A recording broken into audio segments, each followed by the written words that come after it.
Hi friends, வணக்கம். நாம் இன்றைக்கி என்ன அப்டேட் பார்க்க போகிறோம் அப்படின்னா, அதாவது பார்த்தீங்கன்னா நேற்றுக்கு என்னால் இப்போ கொஸ்டின் கொடுக்க முடியாது, மன்னிப்பு கேட்டுக்கிறேன். அதாவது பார்த்தீங்கன்னா நேற்று கொஞ்சம் இரும்பு அதிகமாக இருந்தது, அதனால நான் கொடுக்க முடியல.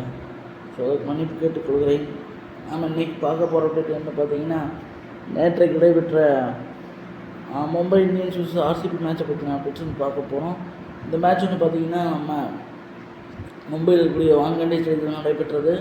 இந்த போட்டி பொறுத்தவரைக்கும் பார்த்திங்கன்னா வழக்கம் போல் டாஸ் வின் பண்ண எம்ஐயோட கேப்டன் ஹர்திக் பாண்டியா வந்து நாங்கள் ஃபஸ்ட்டு பவுலிங் பண்ணுறதுன்னு சொன்னார். இதன் காரணமாக ஃபஸ்ட் பேட்டிங் பண்ண வந்த நம்ம ஆர்சிபி வந்து பார்த்திங்கன்னா 221 ரன் அடித்து 5 விக்கெட்டுகளை இழந்து இன்னிங்ஸ் வந்து முடித்தாங்க.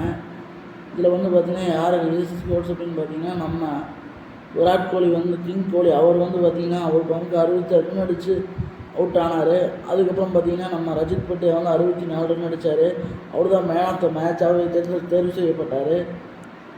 அதுபோக பார்த்திங்கன்னா நம்ம டேவிட் படிக்கல் 37 ரன் அடித்தார். நம்ம ஜிதேஷ் சர்மா வந்து 40 ரன் அடித்து ஒரு பிரம்மாண்டமான ஃபினிஷிங் கொடுத்தாரு. அவருடைய 40 ரன்ஸ்னால தான் வந்து இந்த 221 மாலை இலக்கை வந்து நம்ம ஆர்சிபி அணியாக வந்து எட்ட முடியுது. இதற்கு பதிலடி கொடுக்கணும்னா களமிறங்கிய நம்ம மும்பை இந்தியன்ஸ் வந்து பார்த்திங்கன்னா என்ன பண்ணாங்கன்னா, இதில் மும்பையோட பவுலிங் கார்டு எடுத்து பார்த்தோம்னா நம்ம ஹர்திக் பாண்டியா வந்து 2 விக்கெட் எடுத்தார். ட்ரெண்ட் போல்ட் வந்து 2 விக்கெட் எடுத்தார்.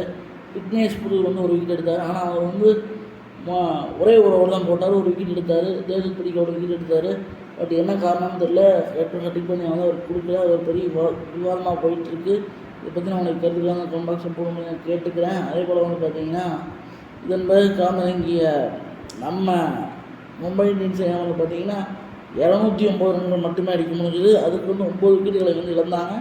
இதில் வந்து யார் டாப் ரன் ஸ்கோர்ஸ் அப்படின்னு பார்த்தீங்கன்னா, இந்த மேட்ச்சில் யார் ஸ்கோர்னு பார்த்தீங்கன்னா, போன மேட்ச்சில் வந்து யார் வந்து ரிட்டையர்ட் அவுட் ஆனாங்களோ, அதாவது வந்து திலக்குமார் ரிட்டையர்ட் அவுட் ஆனார் இல்லையா, அவர் தான் வந்து பார்த்திங்கன்னா இந்த மேட்சோட டாப் ரன் ஸ்கோர் வந்து மும்பை இந்தியன்ஸ்க்கு வந்து இருந்தார். அவர் வந்து 56 ரன் அடித்து அவுட் ஆனார். அதன் பிறகு வந்து பார்த்திங்கன்னா நம்ம சூரியகுமார் வந்து 28 ரன் அடித்தார். நம்ம கேப்டன் ஹர்திக் பாண்டியா வந்து 42 ரன் அடித்தார். இப்போ பார்த்திங்கன்னா அதாவது திலக் வர்மாவும் நம்ம கேப்டன் ஹர்திக் பாண்டியாவும் இணைஞ்சு ஒரு பார்ட்னர்ஷிப் ஒரு 80+ பார்ட்னர்ஷிப் அமைச்சாங்க. அந்த பார்ட்னர்ஷிப்னால தான் வந்து பார்த்திங்கன்னா அந்த 209 ரன்னே வந்து அடிக்க முடியுதுன்னு நான் சொல்லுவேன். இதில் வந்து பார்த்திங்கன்னா அவங்க பார்ட்னர்ஷிப் வந்து இன்னும் கொஞ்ச நேரம் இடிச்சிருந்ததுன்னா கண்டிப்பாக அந்த மேட்ச் வந்து மும்பை இந்தியன்ஸ் கையில் இருந்துச்சு இந்த மேட்ச்சு. ஆனால் வந்து நம்ம ஆர்சிபியோட பிரமாதமான டெத் பவுலிங்கின் காரணமாக தான் வந்து இந்த மேட்ச்சை வந்து ஆர்சிபி வந்து கைப்பற்றிருக்காங்கன்னு சொல்லணும். இதில் வந்து பார்த்திங்கன்னா ஆர்சிபியோட விக்கெட் டேக்கர்ஸ் அப்படின்னு பார்த்திங்கன்னா ஹேசல்வுட் வந்து 2 விக்கெட் எடுத்தார்.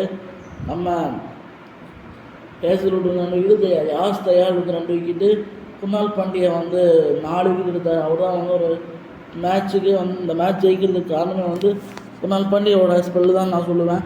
அதே போல் ஹேசல்வுட்னுடைய கடைசி விக்கெட் தான் சொல்லுவேன். புவனேஸ்வர் குமார் வந்து 1 விக்கெட் எடுத்தார். ஸோ இதுதான் வந்து ஆர்சிபியோட பவுலிங் கார்டாக வந்து இருந்துச்சு. இதன் காரணமாக 12 ரன் வித்தியாசத்தில் வந்து நம்ம ஆர்சிபியும் வந்து ஜெயிச்சிட்டாங்க. ஸோ ஆர்சிபியோட இந்த திடீர் எழுச்சி பற்றி உங்களுடைய கருத்துக்களையும், மும்பை இந்தியன்ஸ் வந்து அடுத்த மேட்ச்சு வந்து என்னென்ன பண்ணலாம், அதாவது அவங்க டீம் வந்து இன்றைக்கி பும்ரா வந்து இருந்தார். பும்ரா இருந்துமே வந்து அவங்களுக்கு வந்து இந்த மாதிரி நிலைமை ஏற்பட்டுருக்கிறது வந்து ரொம்ப கஷ்டமாக இருக்குது. ஸோ இதை பற்றி உங்களுடைய கருத்துக்களை தான் கமெண்ட் பாக்ஸில் போடும்போது கேட்டுக்கிறேன். ஸோ இந்த வீடியோவை பிடிச்சி நான் லைக் பண்ணுங்கள், ஷேர் பண்ணி கமெண்ட் பண்ணி கேட்டுக்கிறேன். தொடர்ந்து வீடியோஸ் பாருங்கள், சப்ஸ்கிரைப் பண்ணுங்கள், சப்போர்ட் பண்ணுங்கள் கேட்டுக்கிறேன். நன்றி, வணக்கம்.